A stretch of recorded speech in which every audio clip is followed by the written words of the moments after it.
Hi ನಮಸ್ತೆ ಎಲ್ರಿಗೂ welcome back to my channel. ನಿಮಗೆ ಫೋಟೋ ನೋಡ್ತಿದ್ದಂಗೆ ಗೊತ್ತಾಗಿರಬೇಕು ಏನು ಅಂತ. ಇವತ್ತು ಮಾಡ್ತಾ ಇರೋದು ಅಕ್ಕಿ ರವೆಯಿಂದ ಉಪ್ಪಿಟ್ಟು.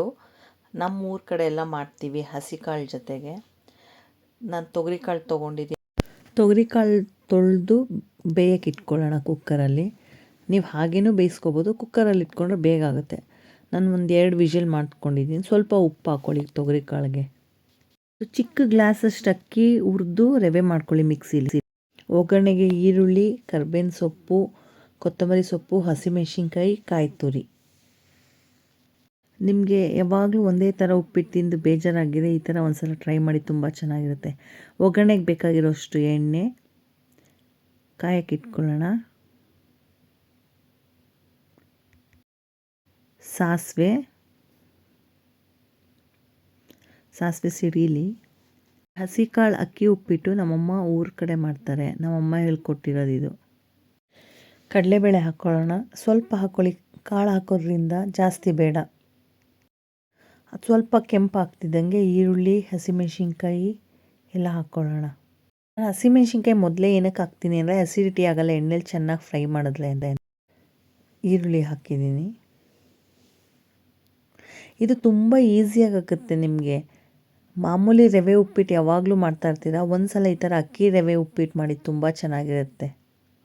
ನಾನು ಒಂದು ಸಣ್ಣ ಗ್ಲಾಸ್ ರವೆ ತೊಗೊಂಡಿದ್ದೀನಿ, ಅದಕ್ಕೆ ಅರ್ಧ ಲೀಟ್ರ್ ನೀರು ಹಾಕಿದ್ದೀನಿ. ಕುಕ್ಕರ್ ವಿಷಲ್ ಹೋಗಿದೆ, ಕಾಳು ಬೆಂದಿದೆ.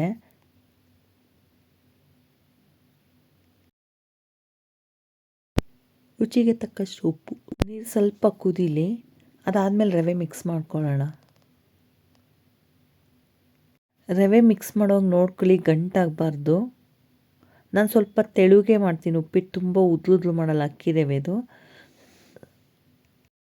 ಸ್ಟವ್ ಸಿಮ್ಮಲ್ಲಿ ಇಟ್ಕೊಂಡು ರವೆ ಹಾಕ್ಕೊಳ್ಳಿ, ಗಂಟಾಗಲ್ಲ ಅವಾಗ.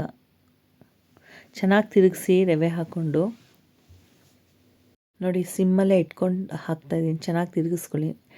ಈ ಹದಕ್ಕೆ ಬಂದಮೇಲೆ ಕಾಯಿ ತುರಿ ಹಾಕ್ಕೊಳ್ಳಿ. ಸ್ವಲ್ಪ ಬೆಂದಿರುತ್ತೆ ಅವಾಗ ರವೆ ಹಾಕಿದ್ಮೇಲೆ. ಕಾಯಿ ತುರಿ ಮತ್ತು ಕೊತ್ತಂಬರಿ ಸೊಪ್ಪು, ಕಾಳು ಹಾಕ್ಕೊಂಡು ಇಳಿಸ್ಕೊಳ್ಳಿ. ಕಾಳನ್ನ ನೀರು ಕುದಿಯೋವಾಗಲೂ ಬೇಕಾದ್ರೆ ಹಾಕ್ಕೋಬೋದು. ನಾನು ಸ್ವಲ್ಪ ಚೆನ್ನಾಗಿ ಬೇಯಿಸಿರೋದ್ರಿಂದ ನಾನು ಲಾಸ್ಟಿಗೆ ಮಿಕ್ಸ್ ಮಾಡ್ತಾಯಿದ್ದೀನಿ. ನೀವು ಸ್ವಲ್ಪ ಕಡಿಮೆ ಬೇಯಿಸಿದರೆ ನೀರು ಕುದಿಯೋವಾಗಲೂ ಹಾಕ್ಬೋದು.